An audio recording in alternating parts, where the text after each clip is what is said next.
And now, the First Alert Storm Team, live from the 13 Now digital desk.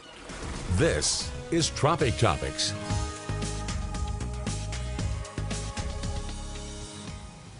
Hello and welcome. This is episode 4 of Tropic Topics. We've got the full cast and crew here today to give you the discussion. And we're going to be talking about Elsa. And no, there will be no Frozen themes to this. This is Elsa's Revenge, as I dubbed this title. That's a good one. Yeah, right? Because it's a warm core storm. We're talking warm weather and obviously tropical weather here. So this would be if Frozen thawed. There we go. That's the only pun. We'll go with it. The only pun of the entire show. So this is starting out on the visible satellite imagery here. There's a couple things to note from just the visible itself. You'll notice that there is a nice circulation to it, but it is far from organized. And one thing we can all agree on is that the storm is absolutely flying. It is Booking it. Screaming off to the west. Whatever adjectives you want to add to that. It's excited for hurricane season. That's what it is. Yeah, we're not. Is it? Is it excited? I don't know if it's. Just wants to get here fast. You know? Yeah. I'll give it that. But it is moving very, very quickly, and that is some parts good news to that. Front is that storms that move that quickly, typically anything over about 15 to 17 miles an hour, they have a hard time keeping their column vertical. And unlike what we see on land with storms, where you do not want the column stacked, with hurricanes and tropical systems, you do want the column stacked. So any kind of leaning portion to that from the surface to the upper level flow is not good for tropical development. Versus the opposite when we're talking about mid-latitude cyclones. So over the land, you want a leaning because that's where you're pulling the energy from. So kind of different than what we see typically with our systems over land and a fast-moving system. Good news for us, bad news for the storm. It's going to be hard for it to really intensify. So I'm not saying that rapid intensification, or RI for short, isn't possible, but it doesn't seem likely at this point, at least is not as fast as it is moving. Anything to add to that? I think you summed it up pretty well. We got the summary. Okay, well, let's go to Kristen here, and we are going to have her explain what the current forecast is, because she's coming off of her morning show. So I should know, right? And she is the most in date with the latest information, so let's give it to her. Yeah, so we had Tropical Storm Elsa form at around 4 o'clock this morning, updates from the National Hurricane Center.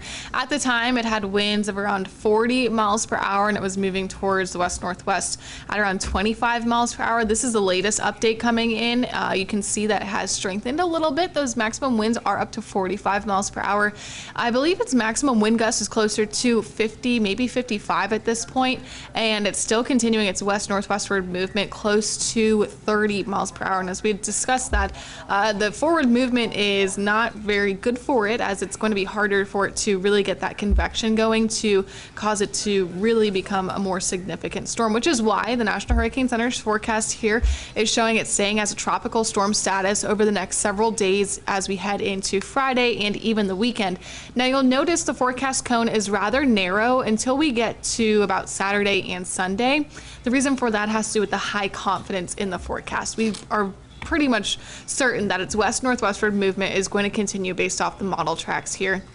And that's why the cone itself is very narrow. But by Saturday into Sunday, watch as I advance it here, the cone is going to broaden out. That's because forecasting confidence is a lot lower once we head into the weekend and into early next week, as the models are struggling with where exactly the system may go.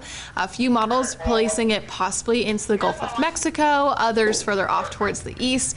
And that's all very dependent on several different factors that we are going to continue to break down for you. But for now, we are going to keep a close eye on it because it could have some potential impact to at least southern Florida. Here in the Panhandle, we don't necessarily know if we're going to have any definite impacts at the time, but we'll really have to watch it to see if it takes that curve east, when it takes the curve east, and how hard of a curve it's going to have. We'll see what's up next. I don't know, did that cover everything for you? Yeah, no, I think you got it. I think that was pretty spot on. Now, Kristen did note the broadening of the cone toward the end. Part of that does have to do with forecast confidence. Part of it has to do with just longevity and time. So there's always a broadening of the cone. So it's not completely indicative of confidence itself. And the one thing the National Weather Service would love for me to mention as we are talking about the cone here is that the cone itself is not actually a forecasting measure. It is only meant to encompass the tropical system 75% of the time, meaning that the storm can be outside of that cone and this forecast could still verify. So basically what they're saying there is don't focus on the cone, don't focus on the center of the cone, just focus on the general movement and area of where this storm is going to go. And we're going to go into much greater detail on the possible solutions and outcomes of whether what side of the cone this thing ends up on and where we believe that this thing inevitably will end up. Now, granted, we are still talking about Tuesday and Wednesday of next week at the earliest for our area. So at the earliest impact, if you are here through the 4th of July and staying through Monday, you're fine. You do not need to change any of your plans here at the beach through Monday because the system will not impact us until after Monday. So you're good. Chill. Yeah, that's good. Everyone's like, what is going on for Yeah, I've had several people reach out to me already like, do I need to change my plans for Monday and Tuesday? No, you do not.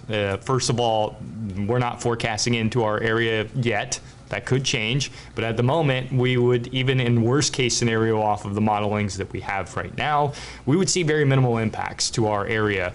And in fact, all of those that have been complaining about rain, if this does in fact get as close as the GFS says it will, then this will reduce our rain chances. I know that's kind of a mind boggler, but around a system, you have sinking air or subsidence. And with hurricanes, especially on the western side of those systems and tropical systems in general, you have a lot of subsidence. So that would mean that we would dry out, we'd have a north wind, and it would be a little bit cooler than average. So we would have some really nice weather. Now, it wouldn't be so nice from the bend and through the northern peninsula if that were to happen.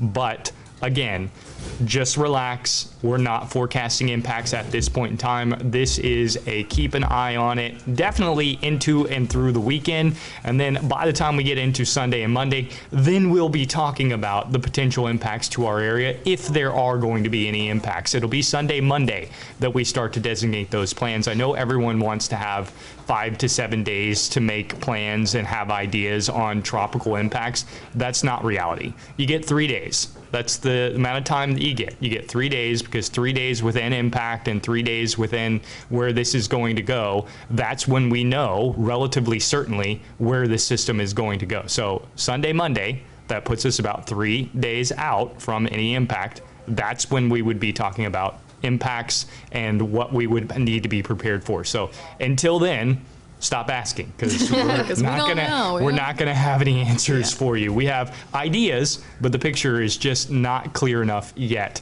to be able to talk about that. So Grace, this is the steering currents, and I'm gonna let you talk about our steering currents and part of the reason why this is just absolutely screaming off to the west.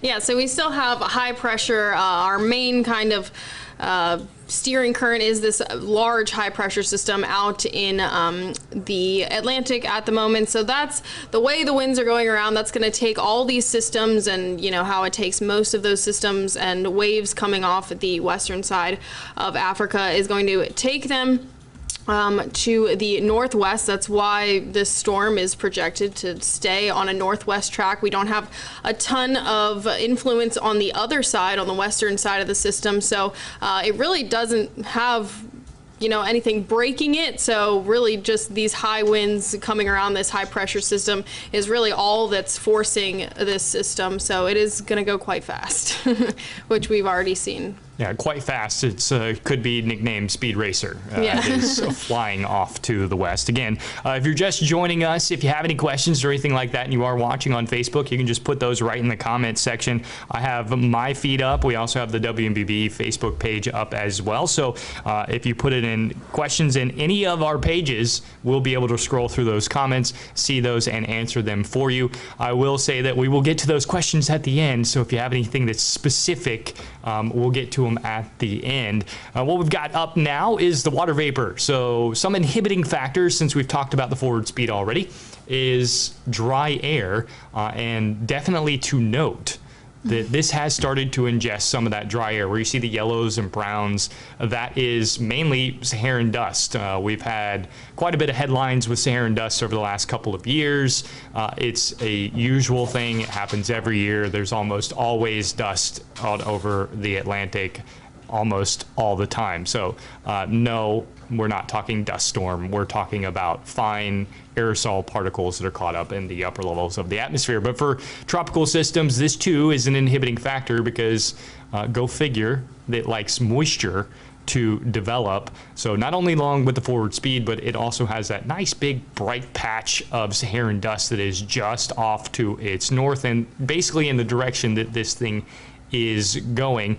Now, if you were with us before through this week, especially social media or watching us on the news, you may have noticed we were talking about 95L2. That is the wave that's out in front of it. So that has done it at least some favors by kind of sacrificing itself and moistening up the air over the Caribbean. And you'll also notice there's not a ton of shear over the Caribbean. You don't see those clouds flying off in any direction. They're just kind of meandering their way around there. That's not typical for this time of year. So we're going to move on from the dry air because I think we've talked about it enough. And this is another good representation of where the thickest Saharan dust is at the moment. There's a nice patch out in front of it as well in the Caribbean. 95L is kind of taking care of that. But the dust that is propelling it and are surrounding it off to the north. So we've already gone over the forecast cone. We're going to go into some situational stuff here. And there's a couple of different scenarios, at least in my mind and support-wise, of what could happen here. One, as Grace pointed out, biggest factor here is the subtropical high. So that is the high that is sitting over the Atlantic. That is what is pushing it. Tropical systems do not move on their own. They need something to push them. Yeah. Something is pushing them. If there was no steering flow whatsoever, then Elsa would basically be sitting almost stationary and moving slightly poleward. And you ask why slightly poleward? Well, that would be because the Earth is spinning. So because the Earth is spinning, stuff is always being pulled toward the poles in both hemispheres. So North Pole and South Pole. So if you switch the equators, you flip things over. Getting a little too fancy with science there, but it's a little basic weather lesson. That's right, because I'm nothing if I don't explain some science. So that's kind of what's going on here, is that this is really being pushed by that subtropical high. And so there's a couple of scenarios. The high continues to build west, and that would push this storm further south. The high starts to retreat, and that would pull this storm a little further north, or the other inhibiting factors, the dry air and the strength of the system. So even though this is flying off to the west-northwest at 28 miles an hour, we could potentially be talking about this still gaining some kind of strength. So if it does organize a little bit better than where it is now, then we start to see these different scenarios play out. So I've got the hurricane models on here. Most people refer to them as the spaghetti models, but they are the hurricane models, each one representing a different model run with a different package. So some of them are specifically designed to be just tropical models. So that's where you have the HWFI and the HWRF. Those are hurricane models. The TVC, E, N, and A, I think X is up there as well. Those are actually averages. So ironically, the average of all of the models is much further off to the north and east of where the majority of the models go. So you're probably scratching your head going, how does that work? How is that even possible? Well, I'm not showing the entire ensemble suite here. These are just the most widely used. And if you're wondering where the National Hurricane Center usually gets their forecast from, it's usually the TVCN. Shh, don't tell anyone.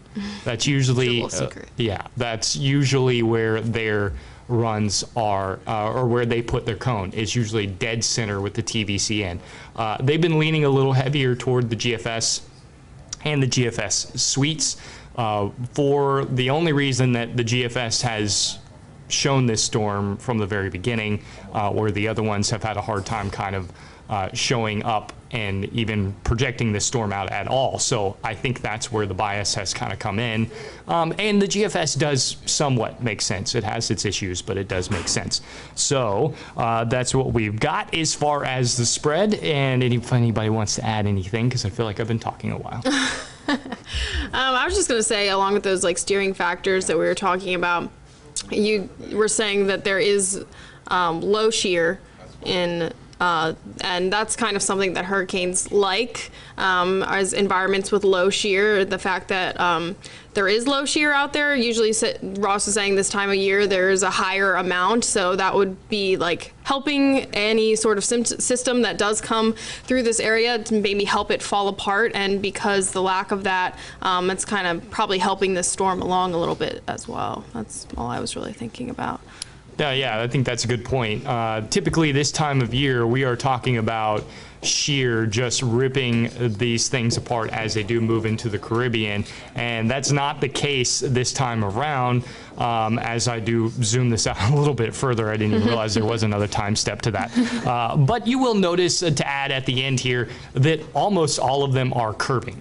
Yeah. That is because it's going to be running into a trough. And what is a trough? Well, a trough is a front. It's a frontal boundary that's going to be hanging out across the northern Gulf Coast. So at some point in time, this is going to curve to the east. The question is when? Does it curve to the east near the Dominican Republic? Does it curve to the east in Cuba? Does it curve to the east when it gets to South Florida? That really will be the question as to whether or not it has U.S. impact. And if I was a betting person, I'm not saying I am a betting person, but if I was, I would bet that South Florida and the peninsula has the greatest chance of being impacted by this system in some form or fashion, with it being so fast moving and with it having to deal with some land interaction either with Dominican Republic, Jamaica, or Cuba. I'm willing to bet that this will probably at most be a Category 1 hurricane. So we're not talking about a major hurricane here. We're talking at most probably a Category 1, and that will really be dependent on it slowing down when it goes into Cuba and then re-emerging over the Florida Straits near the Keys and then strengthening at that point in time. It's also going to be starting to interact with shear at that point in time, so that might not be a very likely scenario either past that point. So speaking to what Grace was saying here, this is shear and this is divergence. This is why we typically refer to the Caribbean as the graveyard this time of year, because usually you have 30 to 40 knot shear. Kristen and I discussed that pretty in length last week. So if you missed anything and you're scratching your head on what is shear, that kind of stuff, you can go back and watch last week's episode and get a good idea of that. But basically what it is it just winds that is elevated as you go up through the atmosphere, and it takes those cloud tops and just blows it off of the circulation at the surface. So what I've drawn in here, the yellow lines, are the trade winds, and that's what you refer to as divergence. Means they're going away from each other. Convergence would mean they're going toward each other. And the Caribbean, great place for cruises and the emerald blue water that we love here too in the Gulf. Those things are true, but also true is that the trade winds diverge. That happens all year long. So part of the reason why that during the winter we don't have tropical stuff in the Caribbean, A, the shear, B, the trade wind divergence, even though the Caribbean technically could support tropical activity all year long. It's just that the environment is not favorable for it, usually until August. However, this time around, it is semi-favorable. So that's why we do have this system developing and moving into an environment that is in generally favorable, even though we do have divergence as well. So that kind of sets the stage here. So we're going to go into scenario 1. And I'm going to let Kristen take that one as well as soon as I get this thing to slide forward. We are using the clicker here way out. We're not in the studio. We're out in the newsroom, obviously, so the clicker having a little issues. Okay, so this first one, if we show it here, starts to move along the...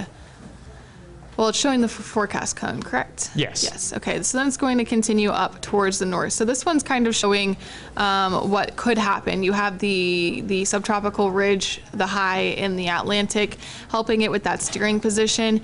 But you also have that trough, which is being outlined by the smaller arrows right across through Tampa and even just north of us through Panama City. So that's kind of showing you where it may end up going, tracking along those areas. There's potential that, again, based off of where the subtropical high goes, that it'll curve a little bit further towards the east, dependent on where exactly that trough sets up. So if the trough is a little bit further south, we'll likely see the curve happen a little bit quicker, and it'll turn more so into the Atlantic, versus if the trough is further off towards the north, it's going to leave a little bit more space for the tropical system to track further towards the north, which is kind of what the National Hurricane Center's cone is showing a little bit right now. They are leaning again towards the American model. That keeps it a little bit further towards the west until it makes that curve possibly a little bit later. So it's going to be very dependent on what the high does, where it bounces to, if it's going to be further east or west, north or south, as well as that trough, aka cold front. If it is able to push south of the Panhandle, it could lead to a little bit more curvature early on, versus if it stays north and it stalls out, then it could leave us with the better potential to see some sort of impact, even if it's not very significant. Yeah, I agree with all of that. This scenario here is basically the Euro from yesterday, showing the weak system if it's not able to organize as it moves through the Caribbean, and it has to interact with Hispaniola. Hispaniola has some really tall mountains. That's the Dominican Republic. And if it has to interact with that, that'll probably just rip this thing apart. And then the trough and the steering currents from that trough, if the trough is a little bit stronger, will pull all of that energy northward, and it will follow the upper level shear toward that trough and recurve out, and the system is no issues to anyone. That is kind of the hope here. Now, in reality, the solutions are probably somewhere in the middle between the two, because the other solution is also the GFS, which is where the National Hurricane Center is leaning toward a little bit. That's the stronger high and a stronger system. So we do have organization of the system already, and just like the last one here, that this will start to move into the Caribbean, and as it does, it has to interact with some land, and even the GFS, which is a much stronger solution with a stronger high pressure ridge, it still does pull a lot of that moisture off to the north over the islands as well. And this is kind of showing you that dry air has kind of wrapped all the way around. You'll notice by that dry slot that comes from Jamaica and then wraps all the way to the backside of the system in the cone. So this is where we start to see divergence in the solutions, is how it interacts with Hispaniola, Jamaica, and Cuba, based off of where the high positioning is and how shear affects this system. But as it does move toward Cuba and eventually the trough, you'll notice that a lot of this moisture is being pulled off to the north and east. So much like what we had with Claudette, that this is likely going to be a northeast side loaded system. So when we went back to the spaghetti models, the hurricane models, whatever you want to refer to them as, we're on the west side of all of those, meaning that this would have to basically go right over the top of us for us to be impacted at all. So even if it were to, say, make landfall in the Bend, say towards St. Mark's or even Wakulla County, here in Panama City, that might still not provide much activity for us at all.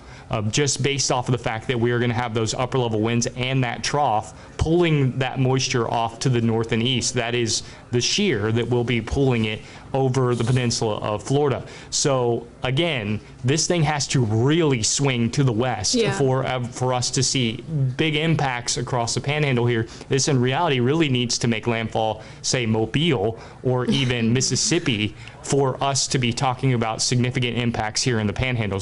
And the setup is not really conducive to that. And there are, sometimes you'll see spaghetti models where, you know, all the models are kind of going one way and there'll be way off into the west, but we don't really have anything like that. The confidence is pretty high that it's going to go in this general direction towards, you know, the southwestern areas, towards like the opposite side of Miami and south of Tampa. So, yeah, we don't really have any worries or any judgments on like, oh, it's going to go this way or way towards that way. We really have a pretty confident, but obviously it's still pretty far out as well. So you can't say for sure, but at the moment we don't have any crazy models going any other way. So that's nice for us. Yeah, the variables that are there are definitely going to be there. It's not like we're suddenly not going to have the trough. Right. Suddenly that cold front's going to disappear. Yeah, exactly. It's not like the trough is just going to suddenly disappear, and it's not like the high pressure ridge is just going to suddenly book it east or book it west. Like that,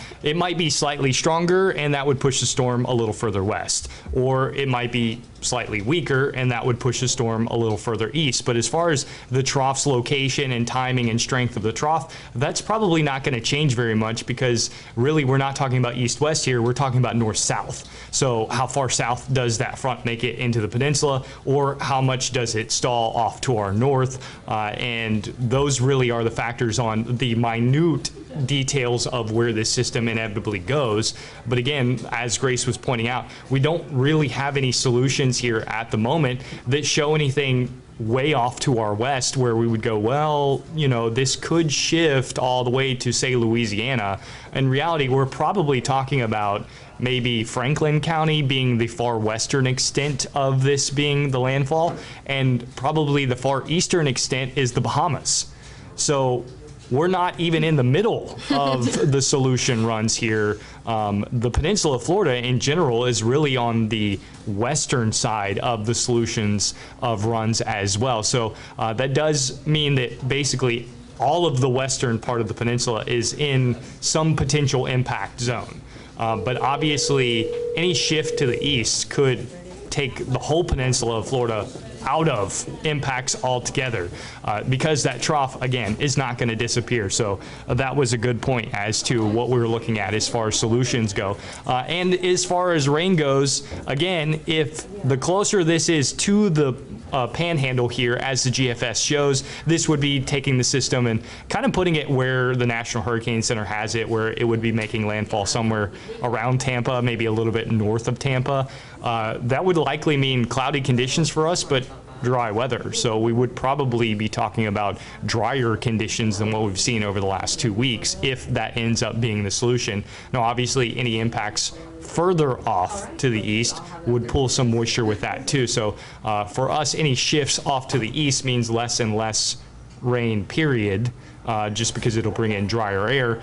And any shifts off to the west would put us more and more into the potential of seeing rain and eventually maybe some impacts from the system itself. But as of now, we're pretty safe to say that the impacts forecasted here are not going to be that impactful for us unless there's a significant shift off to the west, which is possible, but definitely not seeing it. Not looking probable. Unlikely. Right. I'm not seeing it as a solution at this moment in time. So again, if you are worried about what we're got forecast here and you're coming down on vacation, or you're here for vacation or whatever, next Tuesday would be the earliest we'd be talking about this system. So it would not be all too worried about having to do anything between now and next Tuesday as far as impacts here. And even if we talk worst case scenario, this makes landfall in Franklin County, then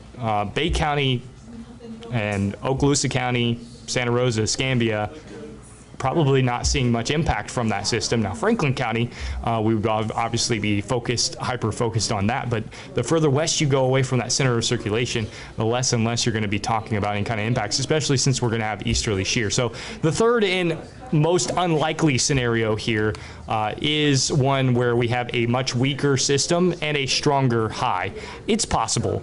But it is unlikely at this point in time, especially since some of the ensemble models have really kind of dropped off of this solution. And as Grace was highlighting, this is kind of that outlier runs where the ensembles were saying, well, there's a possibility that ends up in the Eastern Caribbean near the Yucatan Peninsula. But all of those runs were weak and basically killing off the storm. So it would have to be that the high ridge was building even further in and the trough was much, much further north for it to end up in that solution. And if that happens, eventually that easterly shear is going to rip this thing apart as it tries to move into the center of the Gulf of Mexico. So really the only scenario here where this system has any kind of chance of being a significant impact is kind of the forecast that it's at now, which is where it takes it into South Florida, say either Fort Myers or Tampa,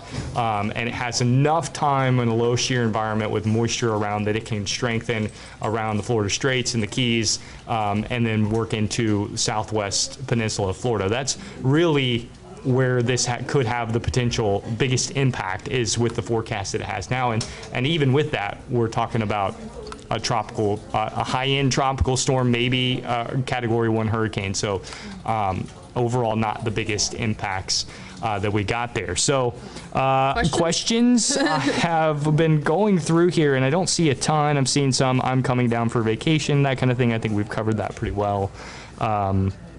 But I don't see a whole lot of individual questions. But if you got anything for us, you can put those into the comment section and we will get to them. You can ask a question of myself, you can ask a question of Grace, you can ask a question of Kristen, and we will be happy to answer any of those. If you do not have the Storm Track 13 app, I would highly suggest it. Download it now. I'm telling you, download it now. No, not because of anything like that, but it is a very useful tool. And with tropical systems in general, you can not only see the cone on your app, you can also see the hurricane models that we show, we use as forecasting tools. Those too can be overlaid on your map, as well as the visible satellite imagery, radar, and best of all, what I use it for the most, lightning notifications. I have, I think, 10 places pinned across the Panhandle, and I get notifications for all of them. So my favorite thing ever, all day long. Phone's just constantly vibrating. Especially when there's rain. I mean, really, it is all day long. It is true. It is true. In the last 2 weeks, it's just been like my phone just like lightning. Ross thinks he's getting a lot of text from his wife or whatever. I'm not that popular. Lightning. I'm not. I check my phone. I'm like, I'm not that popular. But that's why I always laugh when someone's like, it's raining in Bluntstown. I'm like, my phone told me that. And that could be you guys too. So yeah, that could be you too. No, you won't have to tell us because you'll know. Yeah. That's right. I think this, someone asked if it's going to head towards Myrtle Beach. That's kind of an interesting question because, you know, if any moisture or convection really makes it across the peninsula as it is turning kind of eastward, it's possible that there could be, you know, some subtropical, you know, organization there, but that is way off. So way off into the future. So we don't really have to talk about that at the moment, but, you know. I did get a question about Gainesville, Florida, so it must be one of my fans from back when I was forecasting for Gainesville, potentially, or maybe you're a new fan and you just like us so much that you're watching from there. This was saying, what do you expect as far as impacts go for potentially north central Florida?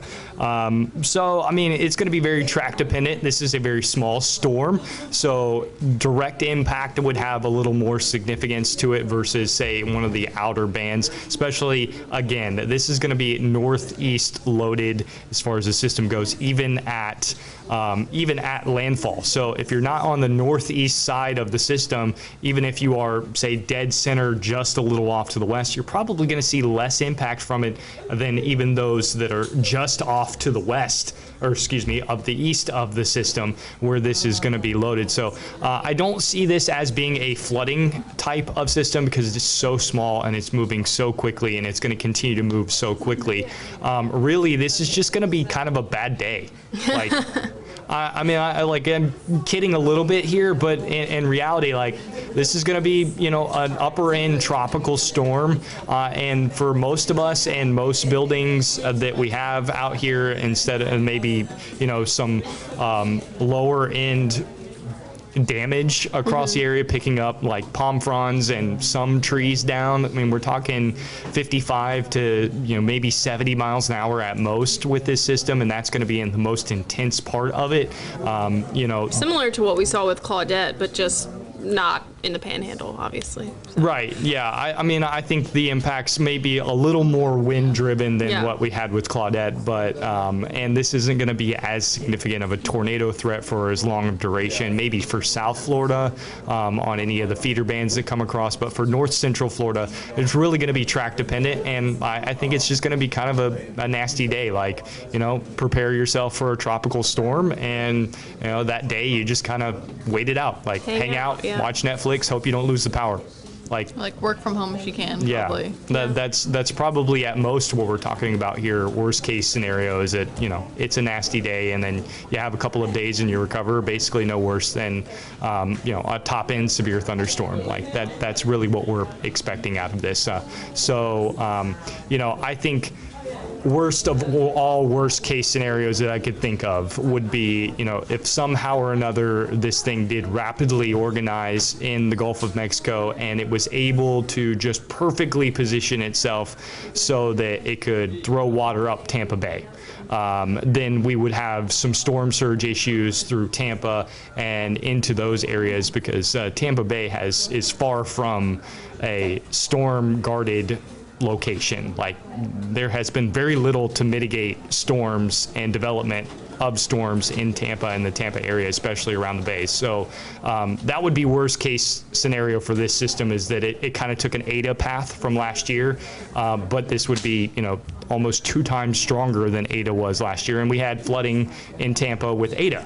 And Eta was, basically a joke of a system where it went in. So that would be worst case scenario I could think of, and that again will be very track dependent. So I think that's a good question. Thank you from Gainesville there. What else? Do we have any others?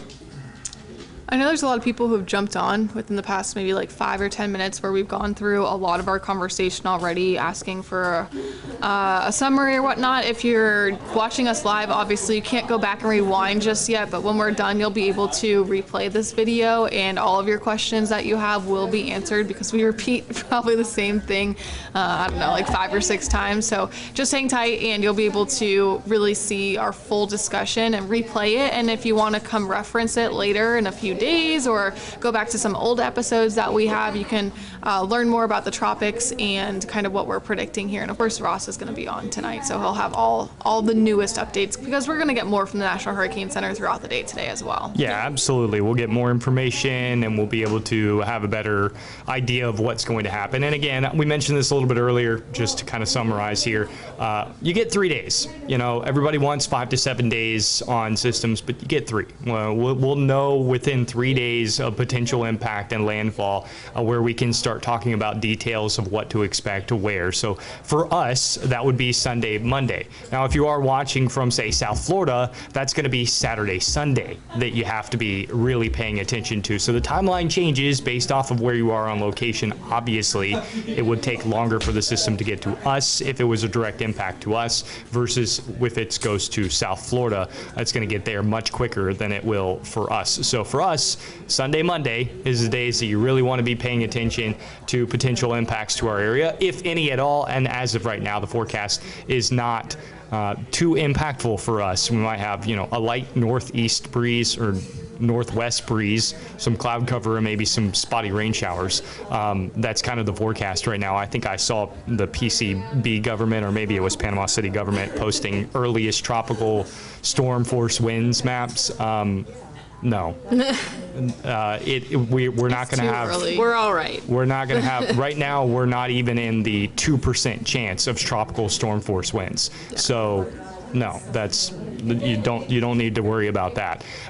So that is something to keep an eye on. But again, we're talking as we go forward into the future. Right now, we don't have any forecast impacts to us from this system. The only other question I saw there was shear, and talking about shear. We covered that kind of extensively in the last episode. So if you missed out on that, you can go back and watch episode 3 of Tropic Topics, where we were talking about the difference in vertical wind shear and horizontal wind shear. For tropical systems, it's vertical wind shear. That's really what rips these things apart. Horizontal wind shear actually has more to do with outflow, and that sometimes can help systems just depending on the direction of that wind. So good question there from Tyler. I know Tyler's an avid fan of the page, so good question there as well. Do I see anything else? People don't like its name. But don't like Elsa. That doesn't really have I don't like anything Elsa. to do. With it being still a couple days out, and like you said, projected to not have much impact on the Panhandle, how important is it to still be prepared and have a plan just in case something goes not as projected? I mean, you should always have a plan. Yeah. I mean, even if this is a system that doesn't look like it's really going to impact us, there's always that chance that it could have a major shift that could potentially impact us. Now, we're not calling for like a major hurricane here, but you definitely all throughout the rest of the season, you want to have everything prepared and ready to go. And, since we're still pretty early on in the season, this is our 5th named storm now. If you're not prepared, now's the time to do it. Maybe not for this storm, but for any further ones down the road, having your hurricane safety kit ready to go. And, you need a plan A, B, C, D, E, just all these backups just in case. I think that's a perfect thing to do, even as we continue to watch this system. And its impacts, as we've said, are not looking that significant for us at the moment. There's a chance that could change. There's always a chance everything could go really wrong. It doesn't look like that for now, but having that safety kit and all your preparations made is very important, and it's probably better to do now while we're just tracking maybe one or just a tropical wave versus when things may really amp up a little bit later in the season when it's getting more active. It'll be harder to find those hurricane safety preparedness items, and of course supply and demand, everyone's going to be rushing and panicking. It's not the case. Now's a good time to prepare, but don't panic, and have everything ready in case something further down the line does come up out of it. Yeah, right now we have a good amount of break time between storms that we're watching. So come September and October, even late August, you might not have enough time really to, rummage around for those sort of things. I would say right now, at least for me, at least just get organized around your house. Have just a set place where maybe you keep some camping gear or kind of stuff that you would use if maybe you needed to charge your phone really quickly or that sort of thing. Or even just building a list of things so that next time you go to the grocery store, you're just picking up a few extra things, and eventually you're checking things off that list so that within the next couple weeks or further down the road, you don't have to worry last minute running to the store and getting all these things. You've gradually picked them up. Yeah, this time you can still be a little bit lazy about it and you'll be all right. So. Yeah, I agree with all of that. It's never too early to be prepared. My favorite saying when it comes to tropical system is prepared, not scared. Especially all of us who lived through Hurricane Michael. We're down here for Hurricane Michael. We all have storm anxiety. You're not alone. Every time I see tropical invest pop up on the models, I'm like, oh boy, here we go again. So you are not alone in expecting the worst out of every possible system and thinking, who's this Ross guy? He's full of baloney. This is another Hurricane Michael. We're not perfect. We're humans too. we're going off of the information that we have, and the information that we have is either past experience and knowledge of climatology as well as weather. And in general, this setup, not the same as Hurricane Michael, not anywhere close to the setup that we had with Hurricane Michael. And in reality, this is probably much closer to the last time this tropical type of activity happened. That would be Emily, that Grace printed out here for me, checking my notes. Emily in 2017, which did impact the peninsula of Florida, as go figure, a tropical storm. That would be the last time. That was 2017. And the last hurricane that developed in the Caribbean was Dennis. And we all remember Dennis if you were here in 2005. It made landfall around Pensacola. So did have impact to the Panhandle here.